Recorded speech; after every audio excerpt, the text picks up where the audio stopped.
Bonjour les coquets et les coquettes, j'espère que vous allez bien. On se retrouve pour tester du make-up, se make-upper la tronche et discuter un petit peu des produits que je teste en ce moment. Et donc vous l'aurez vu dans le titre, il y a du bon, il y a du moins bon. Il y a du pas bon du tout. Enfin non, il n'y a pas vraiment de pas bon du tout, mais il y a des déceptions. Il y a plusieurs types de produits, du tout petit prix, du moyen de gamme, voilà, il y a des marques, des grandes marques, il y a des marques indépendantes. Il y a beaucoup de choses que je teste en ce moment. Vous savez que sur cette chaîne, on n'est pas attaché à un type de maquillage, justement. J'aime aller fouiller dans les marques un peu inconnues. J'aime dénicher des produits dont personne ne parle.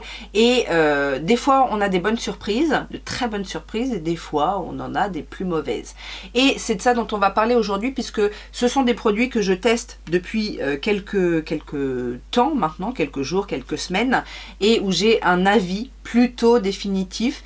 Et je vais vous montrer en application, je vais démontrer en application pourquoi je les aime ou pourquoi je ne les aime pas. Si vous débarquez par hasard, bienvenue à vous. N'hésitez pas à vous abonner, à enclencher la cloche de notification, à me rejoindre sur mes réseaux sociaux. Si vous êtes là depuis un petit moment, merci pour votre fidélité, ça fait toujours plaisir.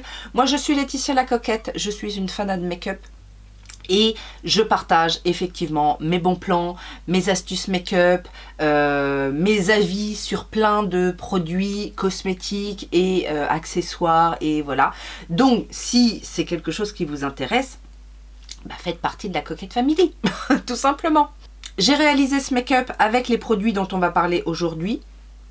Je sais pas ce que vous pensez du résultat, c'est pas catastrophique. Heureusement, en mélangeant des tops et des flops, on arrive à faire quelque chose de, de passable. Et j'espère que ça va vous plaire. Je donne quelques petites astuces aussi de make-up en même temps que je fais les applications. Comme ça, c'est du 2 en 1. C'est et de l'application et de la revue produit et tuto make-up. Et puis, voilà tout ce qu'il y a à dire. Donc, je vais m'arrêter là pour l'intro et on va passer au make-up. On va commencer avec la base de Revuelé, le Makeup Primer Perfecting, donc Pore Minimizing, une base avec de la niacinamide. Bah écoutez, c'est une base.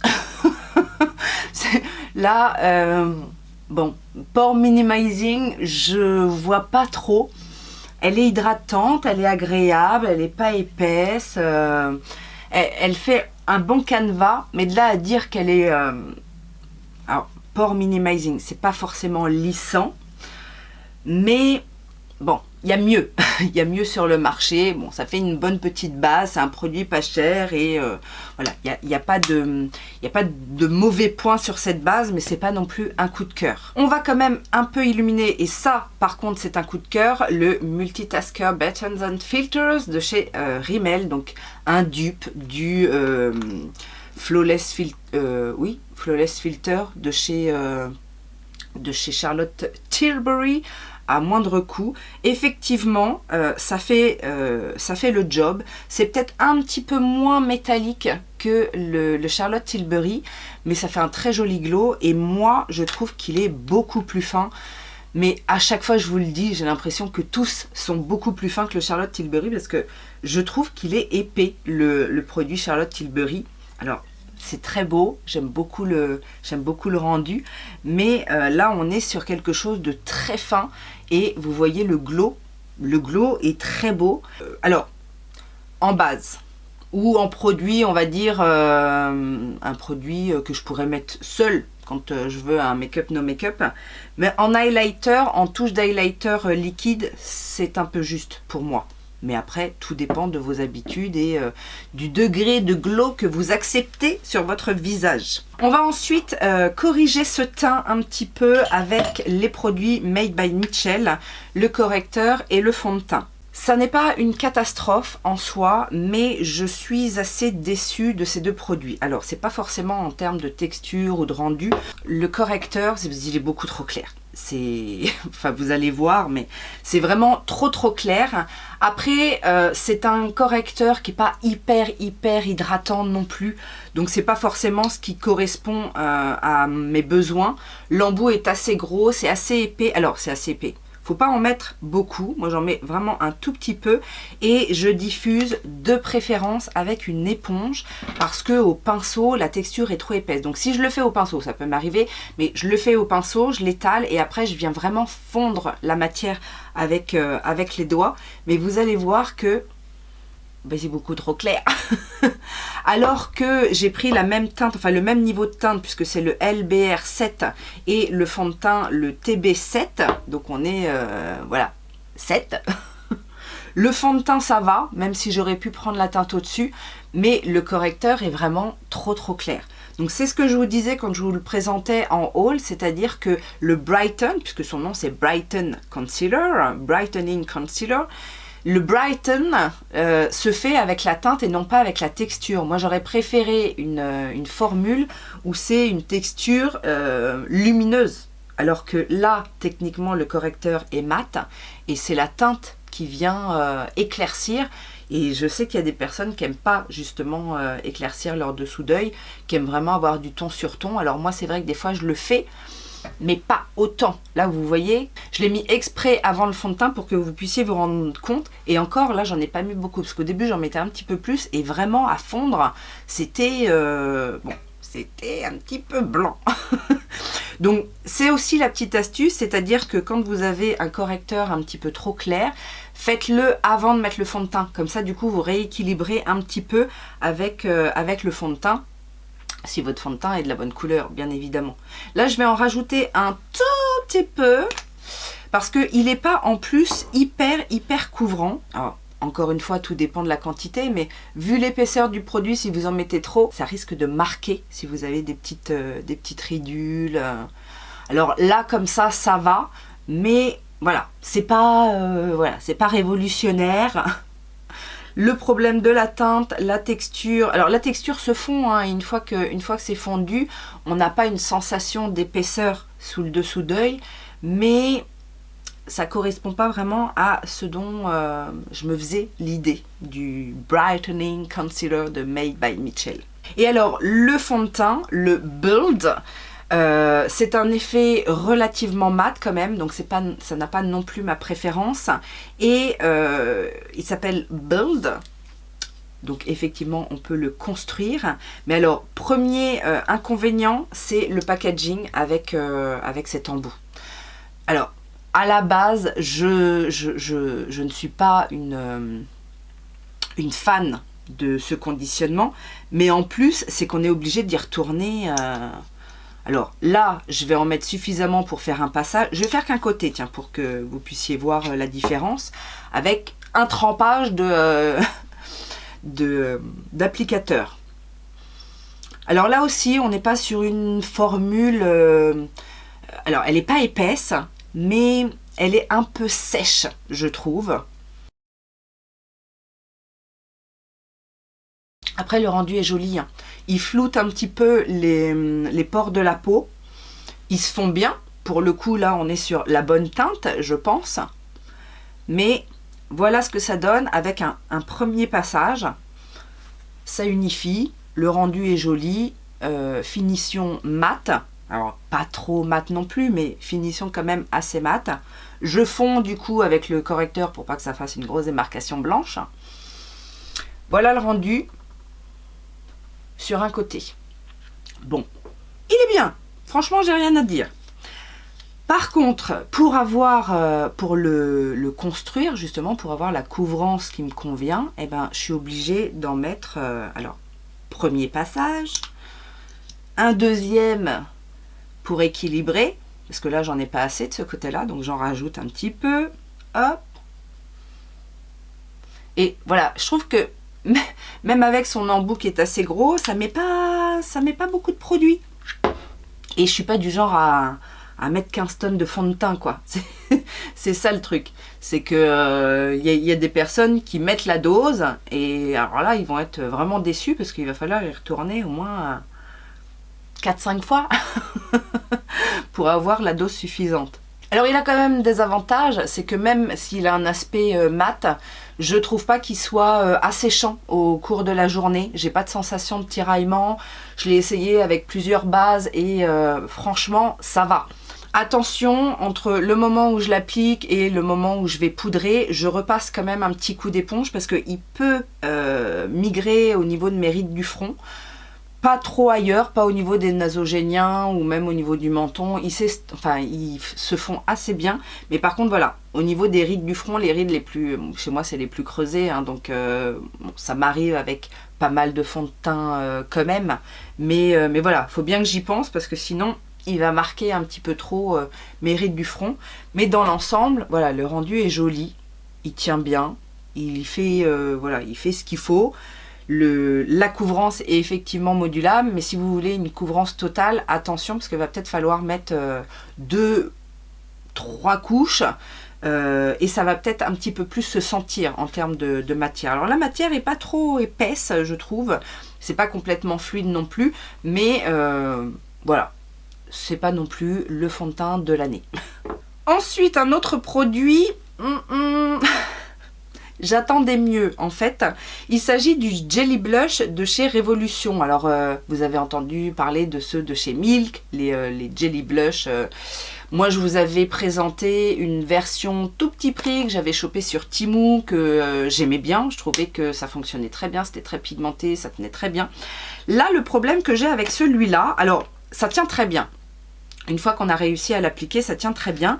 Sauf que j'avais pris l'habitude avec ces produits-là de les utiliser au pinceau. Parce que très pigmenté et puis qu'au niveau de la diffusion, c'était plutôt pas mal. Alors là, je vais vous montrer. J'en prends du produit. J'ai pris un pinceau plutôt dense pour pouvoir bien, voilà, bien prélever la matière. Et alors, vous voyez quelque chose, vous? Moi, je ne vois rien. Donc, alors, c'est très léger. Si vous aimez le très léger, ça peut justement vous correspondre. Parce que par rapport au Milk, ou même par rapport à ceux que j'avais trouvés sur Temu, ça n'a rien à voir en termes de pigmentation. Ceux sur Temu, j'avais juste besoin de faire ça et hop, je mettais... Je pense que la texture doit être un petit peu plus gel, mais gel mouillé. Vous voyez, alors que là, on n'est pas sur une formule gel mouillé, donc la pigmentation a du mal à se prélever. Par contre... On y va, alors c'est là où il faut faire un peu attention parce que quand on fait hop, l'application directement sur la peau, on a la couleur. Par contre après il faut bien se dépêcher à estomper le produit parce que sinon on peut avoir des taches. Là en faisant ça, ça va. Là j'ai la teinte que je veux. Ça se fond assez bien si on va vite. On fait une joue après l'autre. Parce que sinon, un côté a le temps de sécher et du coup à estomper, ça devient un petit peu plus compliqué. Mais le résultat est joli. Le résultat est joli et en plus, ça tient très bien. Donc, c'est mitigé. Voilà, c'est mi-figue, mi-raisin parce que le résultat est joli, j'ai réussi à le faire fonctionner, mais dans une manière où il peut y avoir des risques. Alors moi ça me fait pas peur de prendre des risques dans la vie en général et dans le make-up, mais voilà, à savoir que si vous avez l'habitude de travailler le produit juste avec le pinceau, ben ça marche pas des masses. Alors par contre la matière est très agréable, vous savez c'est un petit effet frais quand vous le posez, donc de le mettre directement sur la peau c'est pas désagréable, mais c'est juste que voilà, là j'ai un peu foiré mon estompage et donc ça peut être un petit peu problématique si vous n'avez pas l'habitude de ces textures et fonction de comment vous souhaitez intensifier votre blush. Alors par contre la teinte est sympa, je ne sais plus quelle teinte j'avais pris sur celui-là, le peach. Et effectivement c'est un joli rose pêche, il y a un petit côté chaud qui est plutôt sympa. Et alors pour le coup, le côté un peu, pas humide parce que ça sèche aussitôt quasiment. J'ai du mal à doser de ce côté-là.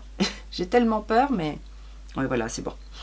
Le produit sèche très rapidement puisque c'est un tint à la base, mais l'application est très agréable parce que le gel est frais quand on le pose. Voilà. Bon. C'est encore une fois un petit gadget, mais comme maintenant on en voit partout, je préférais vous le dire. Si vous voulez de la pigmentation tout de suite, travaillez le produit au pinceau. Ceux de Temu sont très bien. Alors il y en a maintenant, il y en a chez W7, j'ai vu aussi sur Boozy Shop qu'il y en avait, je me demande si c'est pas Beauty Creation, ou voilà, il y en a dans plein de marques. Moi ce petit mou, je les aimais bien parce qu'effectivement très pigmenté, applicable au pinceau, tenue impeccable. Là, voilà, à savoir que c'est plus accessible, enfin c'est plus accessible si vous n'avez pas envie d'aller sur Temu. Je me demande si maintenant il n'y en a pas aussi sur Shein, je sais pas trop, mais voilà. Ceux-là, faut savoir que vaut mieux mettre le produit directement sur la peau. Alors il y en a qui préfèrent, hein, il y en a qui aiment vraiment le fait de pouvoir travailler le produit directement sur la peau, c'est pas un problème, mais c'est bon à... c'est bon à savoir quoi. Belle découverte que cette palette de la marque Astra que j'ai trouvée sur Notino, tout simplement parce que c'est un petit prix, qu'on a une palette qui est complète avec une poudre de finition, un bronzer, un highlighter et un blush, et tout fonctionne très bien et c'est très joli. La poudre de finition, c'est une poudre très fine, parce que c'est pas forcément le cas dans ce genre de palette. Une poudre plutôt voilà de finition, pour le coup c'est pas une poudre matifiante, elle a même un petit côté lumineux que j'aime sans être trop lumineux. Le bronzer pareil, celui-là on va l'utiliser et vous allez voir qu'il fonctionne très bien, j'aime beaucoup la teinte. C'est des textures qui sont pas trop poudreuses, c'est pas formule gel, poudre gel, ou mais c'est pas trop poudreux. Vous voyez, quand on tapote dedans, il n'y a pas plein de produits qui s'en va, et ça se travaille très bien. Voilà, c'est passe-partout. Je pense que ça va aller à pas mal de carnations. Imperceptible. Les formules de tous les produits sont très bien, et quand on voit le prix que ça coûte, eh ben je me dis que ça vaut pas le coup de se priver en fait. Donc là le bronzer je le dépose voilà, sur les contours du visage. Vous voyez, ça réchauffe, ça se fond très bien, très naturellement. C'est pas complètement mat, mais c'est pas non plus hyper satiné. Alors vous allez voir que l'highlighter pour le coup lui fonctionne très bien en highlighter, très bien.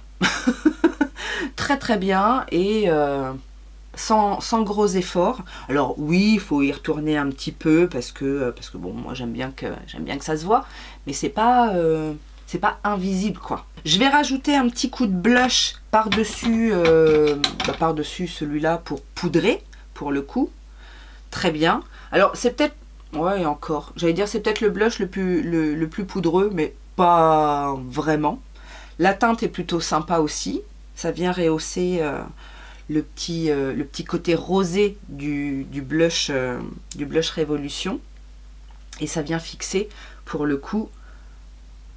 Alors là, vous avez l'impression que j'en ai mis beaucoup, mais je vais passer un coup de poudre après, vous allez voir. Et alors, l'highlighter que je vous montre, l'highlighter est très joli. Non, c'est peut-être l'highlighter le plus poudreux. Mais, hop. Voyez-vous comme ça fonctionne bien. Ça fonctionne bien, c'est fin.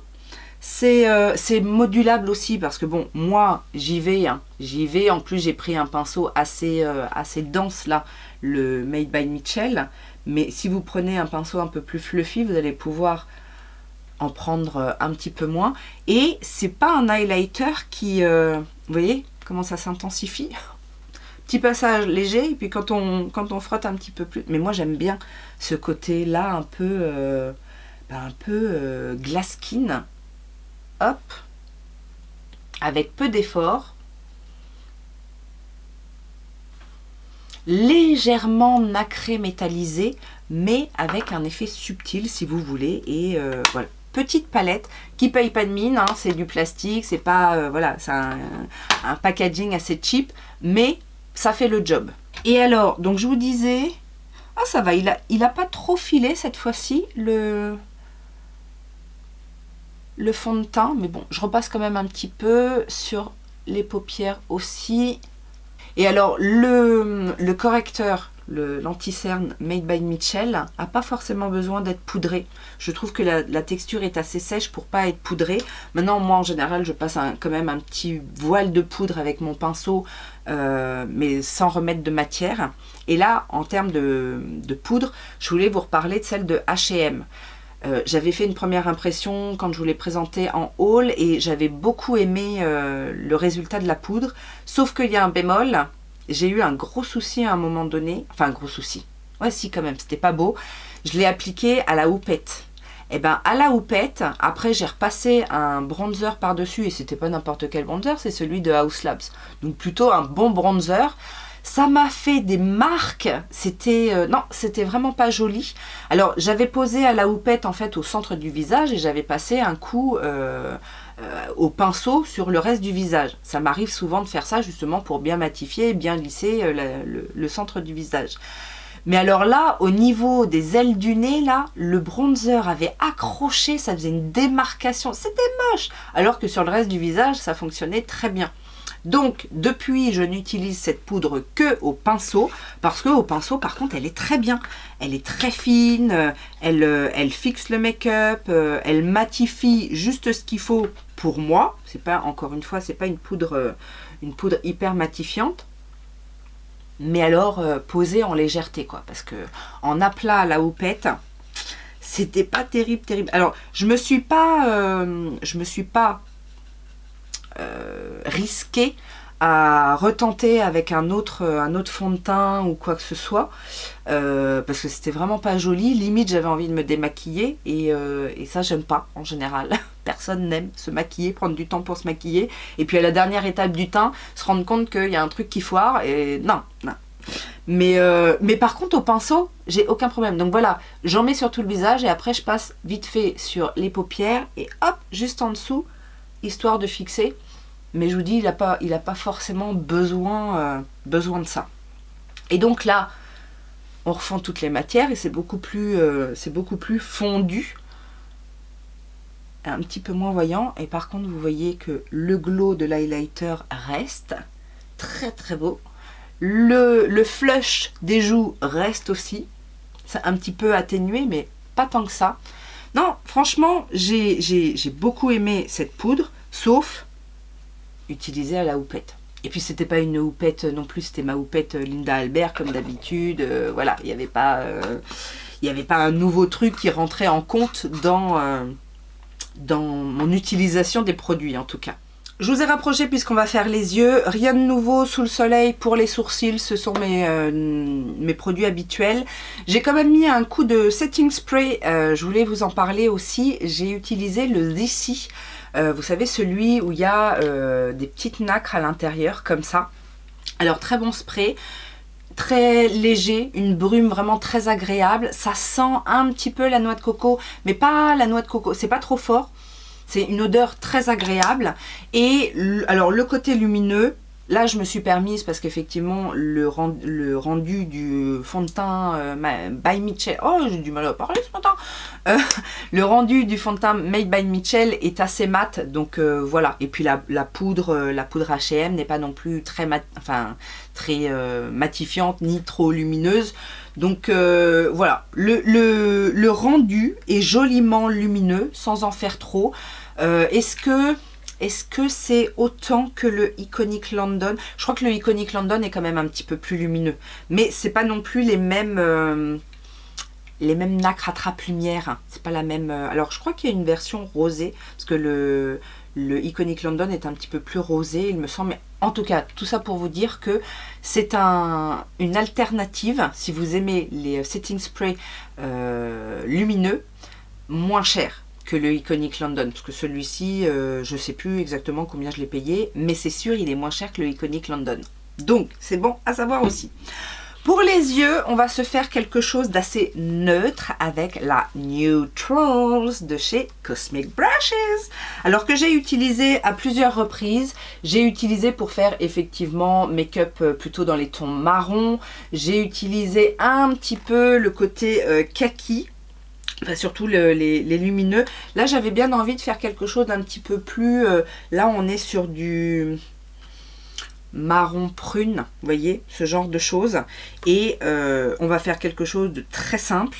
Un petit encadré, un petit lumineux, peut-être intensifier avec la teinte. Alors la teinte Timeless, c'est un noir, je ne l'ai pas utilisé encore, mais la teinte Lust qui est ici au milieu est quand même assez foncée. Donc je ne sais pas s'il y aura besoin d'intensifier avec le noir, mais je me munis d'un pinceau estompeur assez large et je vais faire mon creux de paupière avec la teinte Remore, qui est cette teinte-ci. Je me mets dans le creux et hop, je fais des va-et-vient pour diffuser la teinte. Donc ça, c'est la teinte de transition. C'est aussi la teinte qui va me servir un petit peu à estomper le make-up. Hop. Alors, ça diffuse large puisque c'est un estompeur large. Plus vous voulez d'intensité avec les pigments de vos fards, plus vous prenez des pinceaux de précision. C'est les petits tips, les petites astuces pour celles qui veulent encore des tutos. On n'hésite pas à diffuser la teinte puisque c'est une teinte relativement couleur chair, hein. Donc là, on n'a pas de risque d'avoir des taches ou là, on peut se permettre de diffuser et d'étendre. Avec un pinceau un peu plus précis, toujours estompeur, là on est sur Sigma avec un E25. Je vais commencer à prendre la teinte ici Lust. Donc un petit peu moins de matière qu'avec l'autre fard. Et là, je vais travailler mon coin externe. Donc toujours un petit peu en oblique jusqu'au creux. Et après, je reviens pour faire ma forme en V. Et je diffuse. Je remonte un peu dans le creux supérieur, pas le creux inférieur contre la paupière mobile, mais plutôt le creux supérieur contre la paupière fixe, pour encore une fois diffuser la teinte. Et c'est une jolie teinte burgundy, un peu aubergine même.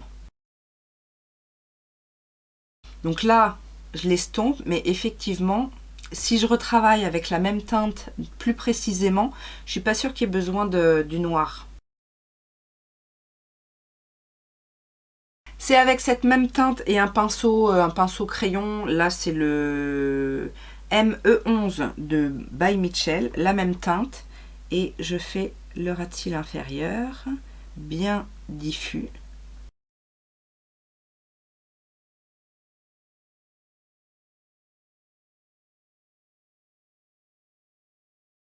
Et je vais estomper avec la teinte Remore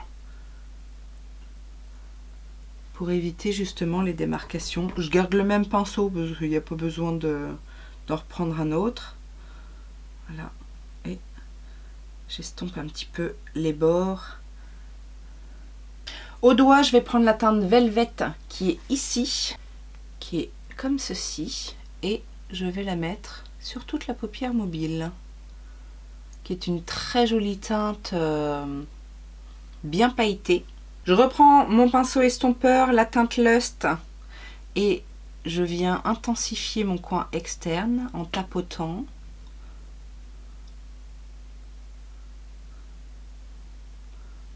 Et en faisant bien ma connexion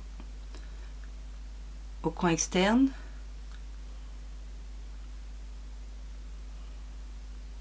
Et en coin interne, pour faire un petit contraste avec le prune, je vais prendre le doré, enfin vraiment couleur or là.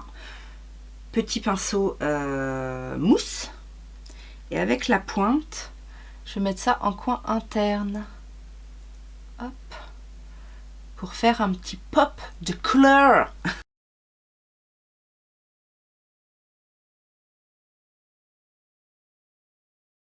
Alors il est doré, tirant un petit peu sur le bronze quand même. Donc je mets le plus gros de la couleur en coin interne et je fonds un petit peu les bords. Mais comme il y a un tout petit peu de doré dans le fard Velvet, il y a des petites paillettes dorées, et ben ça se marie bien. Je vais prendre une toute petite touche de la teinte Chic ici, qui est un beige rosé mais très très pâle, juste avec la tranche d'un pinceau assez épais, et pour souligner dessous le sourcil, pour faire un petit appel de lumière plus clair. Make-up des yeux terminé. Dans mes nouveautés, j'avais ces crayons de chez MAC, les Color Excess. Je l'ai en teinte Graphic Content qui match un petit peu parce que c'est un prune bleuté assez intense, très jolie couleur. Mais petite déception sur ce produit là parce que alors ça fonctionne bien sur la paupière en liner ou ça accroche au niveau du ras de cils pour mettre de la couleur. Par contre en muqueuse je suis vraiment déçue de la pigmentation. En fait ça accroche pas sur la muqueuse. Donc et moi les crayons, enfin c'est rare que je fasse un liner au crayon, j'utilise plutôt des feutres ou des crèmes, etc. Là ça, alors ça colore un petit peu hein, la muqueuse, mais faut y aller, faut y aller, faut y aller. Donc bon, un petit peu déçu, je m'attendais Color Excess, je m'attendais à une très forte pigmentation aussi dans la muqueuse. Mais sachez que c'est pas le cas. Et en mascara, j'utilise toujours le Fanfest de Benefit, alors qui m'avait fait une bonne première impression. Je sentais qu'il y avait du potentiel dans ce mascara. Pour rappel, la brosse, c'est une brosse en poil, incurvée, etc. Enfin bon, tout fonctionne bien. J'attendais qu'il sèche un peu, ça fait plusieurs fois que je le teste et il sèche pas vite. Donc du coup, il gaine bien, il fait une belle frange de cils, il allonge un petit peu, mais le fait que la texture soit encore beaucoup trop humide, j'arrive pas à faire du volume avec. Donc là j'ai fait 2-3 passages, j'obtiens un joli résultat, mais je sens que la matière est un petit peu trop un peu trop liquide à l'application et donc du coup ça fait pas le volume que j'espérais avec ce mascara. Mais on va continuer à l'utiliser, peut-être qu'à un moment donné il va finir par sécher et que ce sera bien. On va continuer avec les lèvres, avec des déceptions. Alors c'est pas tant au niveau des formules, je pense que c'est un problème de teinte. Le premier produit c'est le Plumping Lip Liner de chez Catrice. Je l'ai pris en teinte I Like to Mauve It. Alors oui, résultat au niveau des yeux, neutrals, bon c'est du nude plus quand même hein. Bon, et j'ai pas insisté non plus avec les fards les plus intenses mais le côté, alors bon en plus moi j'ai mis du prune avec du doré cuivré, donc forcément ça pop un petit peu plus, mais voilà, vous l'aurez compris, c'est encore une réussite de Cosmic Brushes. Revenons au mouton des lèvres. Donc le Plumping Lip Liner de chez Catrice en teinte I Like to Mauve It, Mauve It. Je l'avais pris pour aller avec le produit de chez Rimmel, le Stay Satin Liquid Lip Color que j'avais pris en teinte Psych parce que je trouvais que ça matchait bien. Alors le combo matche bien, il n'y a pas de problème. Ça je l'ai testé qu'une fois donc je vous en parle pas aujourd'hui. Mais alors je suis un peu déçue en termes de pigmentation au niveau du crayon, vous allez voir.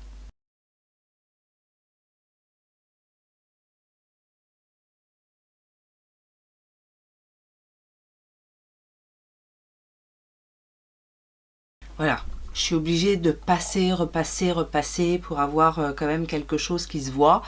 Et l'inconvénient, c'est que c'est très rose. C'est très rose la teinte, alors que I Like to Mauve It, Mauve It, moi je m'attendais à un truc un petit peu plus mauve, un petit peu plus froid, on va dire, ou peut-être un petit peu plus foncé, je sais pas, mais c'est un rose très rose que j'aime pas trop la teinte. Après j'aime bien le côté alors plumping parce qu'il y a un petit côté mentholé et ça c'est pas désagréable.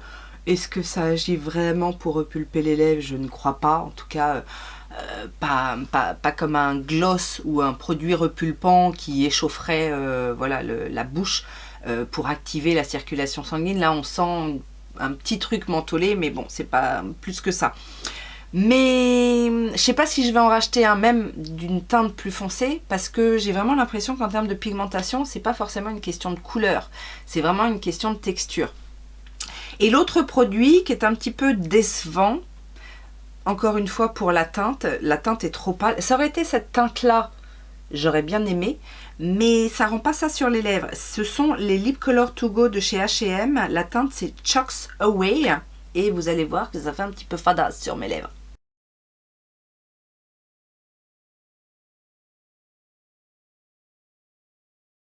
Voilà, voilà, voilà, voilà. Alors, la texture n'est pas non plus hyper géniale, quoi. C'est un peu sécos. C'est mat, là pour le coup c'est mat, mais alors moi j'aime pas ce rendu lèvres un peu effacé. Alors j'ai essayé quand même de le mettre avec un contour un petit peu plus foncé pour voilà, pour essayer de faire un ombré, mais je suis pas fan.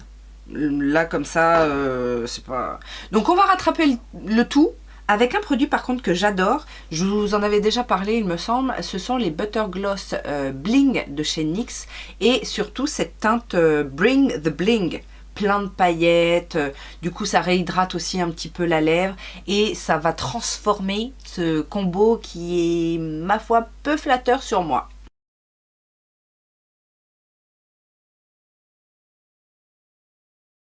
Alors ça fonce pas la couleur des lèvres, mais ça a l'avantage de mettre des petites paillettes toutes belles, qui rappellent d'ailleurs les paillettes du fard que j'ai sur la paupière là. Parce que ce sont des paillettes roses, dorées, il y a un petit peu de... Alors, ça se voit pas dans le tube on a vraiment l'impression que c'est un doré, mais quand on met sur les lèvres, on voit qu'il y a différentes couleurs de paillettes, et je me suis retenue d'en acheter d'autres. Mais en même temps, je me dis, j'ai pas besoin de 2, 3, 4 produits du même genre. Celui-ci, je vous avais dit, en ayant swatché plusieurs, que j'avais l'impression que c'était vraiment celui qui avait le plus de paillettes, le plus d'impact. Donc je vais m'arrêter à ça. Mais par contre, très agréable, texture fine. Quand il s'estompe, on n'a pas plein de paillettes qui restent sur la bouche, tout s'estompe correctement. Et voilà. Donc en gros, tout ce que je pense de ces produits que je teste en ce moment, je me refais une tête et je viens pour conclure. Voilà, donc en gros, au niveau du maquillage, je suis satisfaite du résultat. Bon, c'est surtout au niveau des yeux. Au niveau du teint, c'est peut-être un petit peu trop mat, à mon avis. Enfin, ouais. Ça va, je vais pas me plaindre, Mais voilà, tout ça pour vous dire que dans les produits que je teste en ce moment, il y a des trucs que j'adore et il y a des trucs qui sont un peu décevants, ou en tout cas qui méritent pas forcément qu'on s'y attarde plus que ça. Dans l'ensemble, on est quand même sur des produits petit prix, plus ou moins, à part une ou deux exceptions. On est moins déçus. Alors, j'allais dire, on est moins déçus d'une déception à petit prix. Ouais, ça fait moins mal au cœur en fait d'être déçu d'un produit qui nous a coûté 2 € que d'un produit qui nous a coûté 20 balles quoi. Le crayon MAC par exemple, je suis relativement déçue parce que je l'avais acheté, vous savez, pendant l'offre du Single Day, donc à 11 €. Mais même à 11 €, voilà.